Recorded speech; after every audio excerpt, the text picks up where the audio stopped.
तो question number 6 बता रहे हैं आपका एक्सरसाइज 3.1 का। ठीक है, तो देखिए क्वेश्चन नंबर 6 में आपको कह के आ रहा है कि find the value of x and y and z। ठीक है, ये क्वेश्चन आपको दिया गया है। सुनो अबुआ, देखो क्वेश्चन देखो, आपको क्वेश्चन नंबर 6 में टोटल 4 क्वेश्चन है, सॉरी 3 को क्वेश्चन, कितना हुआ 3 को। ठीक है, तो क्वेश्चन नंबर 4 में आपका 3 क्वेश्चन है, जिसमें से आप बोल रहा है कि एक्स वाई जेड का मान ज्ञात कीजिए। क्या बोल रहा है? एक्स वाई जेड का मान। तो जैसे कि देखो ये क्वेश्चन में बोल रहा है ना, find the value of x y z. ठीक है, यानी क्वेश्चन जो हमको देगा, जैसे कि मान लो क्वेश्चन नंबर 1 कितना हुआ, क्वेश्चन नंबर, देखो यहाँ पे लिखते हैं क्वेश्चन नंबर 1 हम लोग को दिया गया है 4 3 x और 5 इक्वल टू y z 1 और 5। यह क्वेश्चन दिया गया है, इसमें से हमको निकालना है x का मान, y का मान और z का मान। ध्यान से देखेगा तो पूरा समझ में आएगा, ध्यान से नहीं देखेगा तो ऊपर से उड़ेगा। ठीक है, इसलिए आप ध्यान से देखिए बुआ, हम आपको बताए बुआ कि इसको क्या बोलते हैं A11।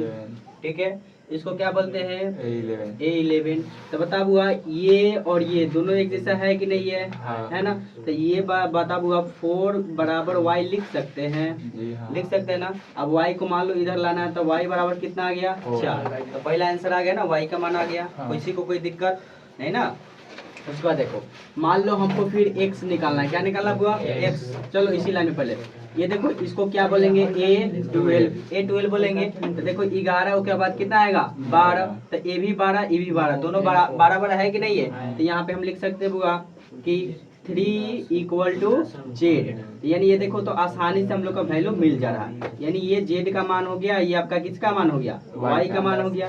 एक और क्या निकालना है आपको, एक और क्या निकालना, एक्स निकालना। तो इसको बोलेंगे 21 A21, तो इधर भी A21। ठीक है, क्या एक्स बराबर कितना हुआ 1। ये आपका 3 को आंसर हो गया। देखो 1 नंबर क्वेश्चन बहुत आसान था। ठीक है, ये पूछबो करेगा ना आपको ऑब्जेक्टिव में आएगा, किसमें आएगा वह ऑब्जेक्टिव। ठीक है, ये समझ में आ गया होगा। ठीक है, अब देखो क्वेश्चन नंबर 2, इसका क्वेश्चन नंबर 2 देखिए, क्वेश्चन नंबर 2,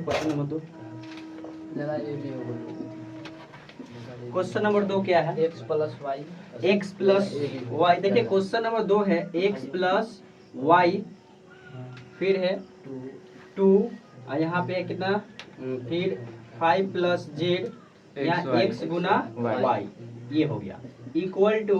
ध्यान से देखिएगा इस क्वेश्चन को, 6 2 और 5 और 8। ठीक है, इसमें भी जैसे पिछले क्वेश्चन में हम लोग क्वेश्चन नंबर 6 का 1 में एक्स वाई जेड का मान ज्ञात किए थे, उसी तरह इसमें भी एक्स वाई जेड का मान ज्ञात करना है। ठीक है, तो देखो एक्स वाई जेड का मान कैसे ज्ञात करना है बुआ, सबसे पहले देख लो, ये बोलो देखो ये टोटली को हम लोग बोलेंगे ना, ये टोटली वाला जो है ये टोटली को बोलेंगे A11। ये टोटली को क्या बोलेंगे A11, और इसी तरह इधर भी क्या होगा A11। तो देख बुआ यहाँ से हम लोग को एक चीज मिलता है कि x plus y equal to कितना हुआ 6, x plus y equal to 6। अब देखो यहाँ से हम लोग को तो नहीं मिला, लेकिन हम लोग या तो इसको x के रूप में चेंज कर सकते हैं या तो y के रूप में। किसके रूप में हुआ x या y के रूप में। तो देखो यहाँ से हम अगर x के रूप में चेंज करेंगे तो x के बाद कौन है, बराबर के बाद 6 है। अब देखो y इधर प्लस में, उधर जाके क्या होगा माइनस। तो ये हम लोग का x के मानोगे, इसको मान लो समीकरण 1, क्या मानेंगे समीकरण। हम आगे बढ़ते हैं। ठीक है, अब मान लो यहाँ पे हमको x का वैल्यू पता है ना, तो थोड़ा सा आपको दिमाग लगाइए। देखो यहाँ x y दिख रहा है, तो इसी को हम लिखेंगे। ठीक है, तो देखो x ये कितना है A22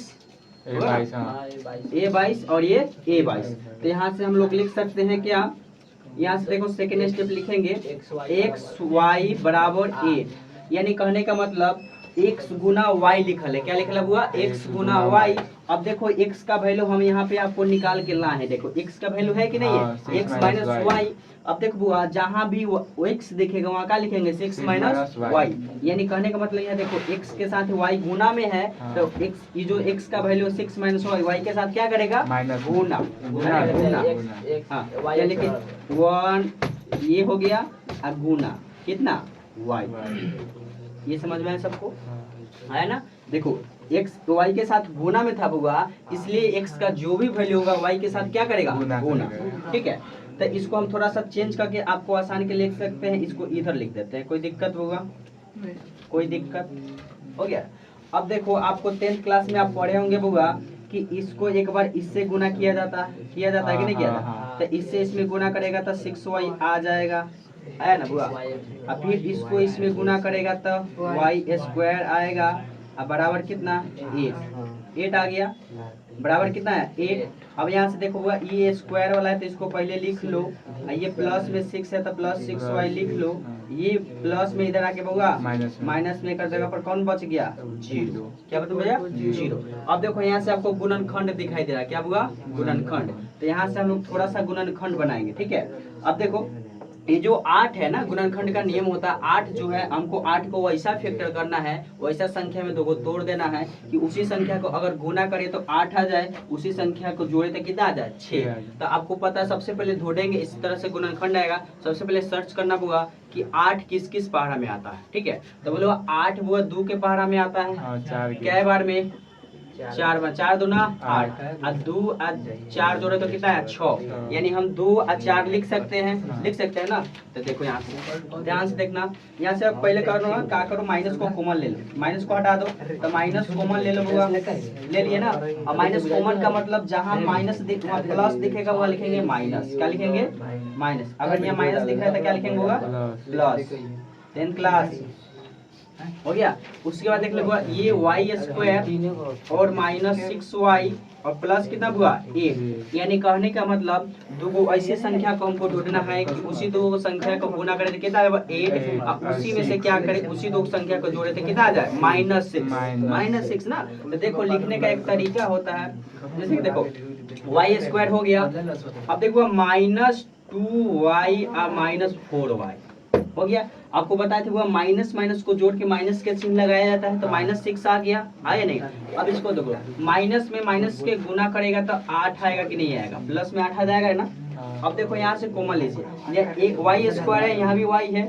अब देखो यहाँ 2 है, इसके आगे 2 है क्या नहीं ना, तो अंक कॉमन नहीं आएगा, यहाँ एक y कॉमन आएगा। तो y कॉमन निकल गया तो अंदर कितना बच गया y। अब यहाँ से भी y भाई साहब आगे आ गया था, कितना बचल है 2 बच गया ना, ये भाई सब निकल गया। अब देखो यहाँ पे y लगल है, लेकिन इसमें y लगल है क्या नहीं, तो y तो नहीं कॉमन निकलेगा, तो यहाँ से निकलेगा 4, अंदर बच जाएगा y, क्या बचेगा y। अब देखो 4 के पहाड़ा में क्या बार में 8 2 बार में, यहाँ लिखेंगे माइनस। अब कोई बच्चा का कंफ्यूजन हो रहा है कि सर यहाँ 8 प्लस में तो यहाँ माइनस में काहे लिखे। देखो अगर फिर इसको गुना करेंगे, देखो इसको गुना करेंगे तो -4y, और फिर इससे गुना करो तो माइनस माइनस प्लस 8y, 8 हो जाएगा, कोई दिक्कत नहीं। अब देखो यहाँ से करना क्या होता है, आपको दिख रहा होगा कि ये वाला भाई साहब और ये वाला भाई साहब दोनों एक जैसा है, तो दोनों में से कोई एक को लिख दिया जाता है। तो x और y, इसको दोनों के एक साथ x माइनस y, ठीक है। देखो x -4 है ना, सॉरी y -4। अब देखो इन दोनों को क्या करेंगे 0 के बराबर करेंगे, किसके बराबर हुआ 0 को, ठीक है। तो y -2 = 0, y बराबर कितना हो जाएगा, ये प्लस में 2 देगा, ठीक है।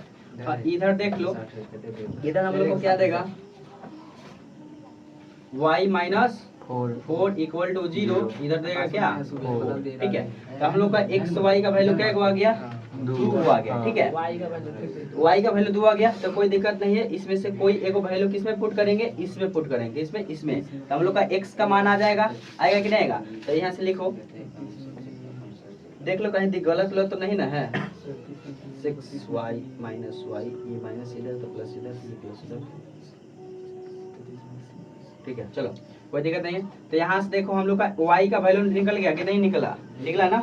तो देखो y का वैल्यू निकल गया, तो हम लोग x का वैल्यू यहाँ से आसानी से निकाल सकते हैं। यहाँ लिखेंगे बुआ, यहाँ पे लिख देते हैं, ये लिखेंगे y का मान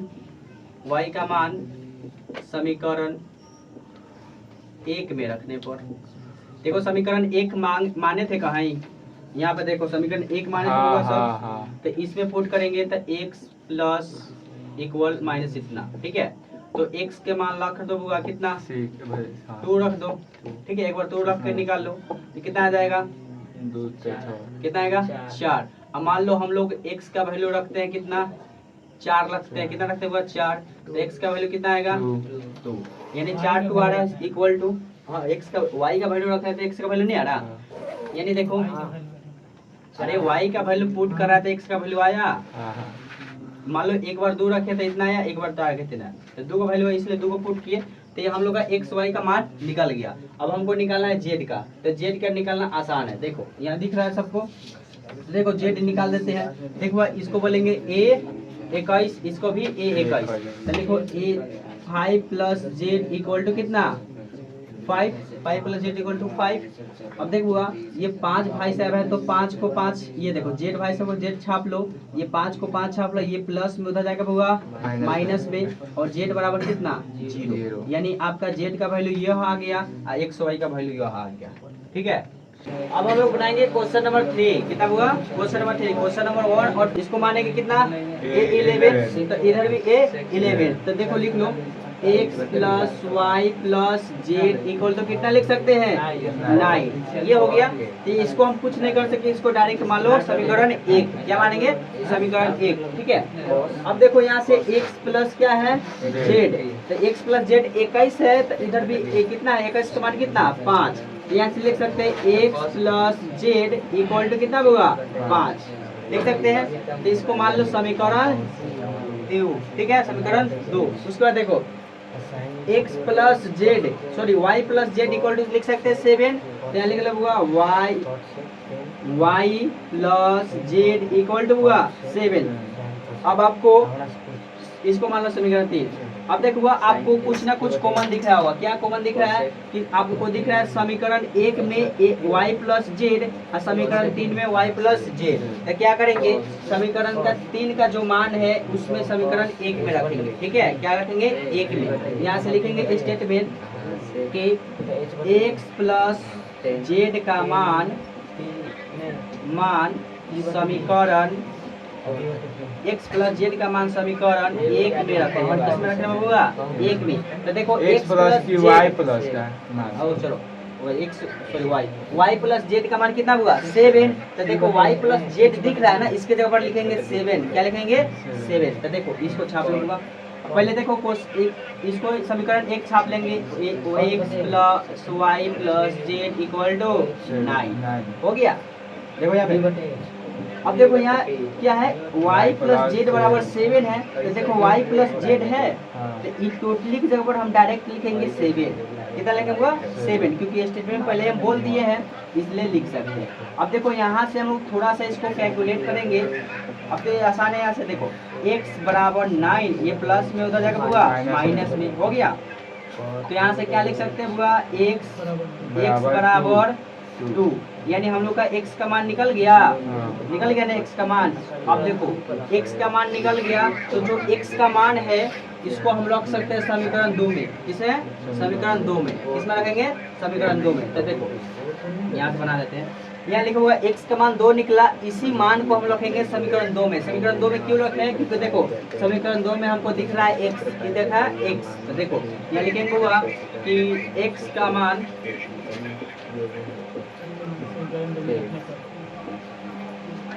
समीकरण 2 में रखने पर, समीकरण 2 में रखने पर, तो जो भी हम लोग का x का मान यहाँ दूर निकाल के ला है उसमें रखेंगे समीकरण 2। तो देखो बउआ साहब आपको समीकरण 2 पता है, क्या पता है x प्लस जेड बराबर 5, ये पता है। तो हम लोग देखो 2 x का वैल्यू निकाल के ला है कितना 2 प्लस जेड बराबर कितना 5। यहाँ से देखो आप लिख सकते हैं जेड बराबर 5, ये प्लस में उधर जाके माइनस में, तो जेड बराबर क्या हो जाएगा 3 आ गया। किसी को दिक्कत, तो देखो यहाँ से हमको 2 चीज निकल गया, कितना निकल गया 2 चीज। अब देखो ये जो जेड का वैल्यू आया ना, इस समीकरण 3 में रख दो, किसमें रख दो 3 में, तो y का वैल्यू निकलेगा ना। अब यहाँ से लिखेंगे स्टेटमेंट एक होगा कि जेड का मान समीकरण 3 में क्या में होगा 3 में रखने पर। ठीक है, जेड का मान किस में रखेंगे समीकरण 3 में। तो देखो ये जो समीकरण 3 है y plus z equal to 7, तो देखो जेड का वैल्यू हम लोग कितना निकल गया हुआ 3, तो जहाँ जेड दिखेगा वहाँ क्या लिखेंगे 3, तो y का y लिखेंगे और जेड के जगह कितना लिखेंगे 3 इक्वल टू 7, तो y बराबर 7, ये प्लस में उधर जाकर होगा माइनस में, तो ये लिख y बराबर 4। 4, ये आपका आंसर हो गया। समीकरण 3 का निकल गया। सब निकल गया, देख लो x का भी मान निकल गया, Z y का भी का निकल गया और z का भी निकल गया। यही हमको बोल रहा था क्वेश्चन में सब चीज निकल गया। अगर आप इतना बनाते हैं तो मेरे हिसाब से ये क्वेश्चन 2 मार्क्स के क्वेश्चन में पूछे जाएंगे। कितने नंबर हुआ? 2 नंबर। ठीक है, तो समझ में आया कि नहीं आया? कहीं दिक्कत है तो पूछो। समीकरण 3 में से उठाए को कहाँ पे रखिए?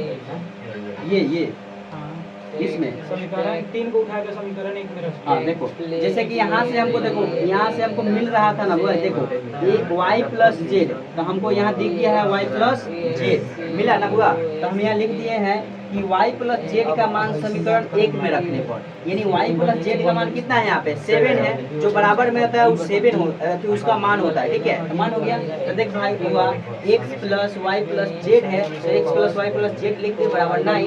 अब देखो हम यहाँ लिख दिए, स्टेटमेंट में बोल दिए हैं, जो लिखे बात वो पहले बोल दिए हैं। समीकरण वहाँ पे समीकरण 3 को 1 में रखने पर नहीं लिखा।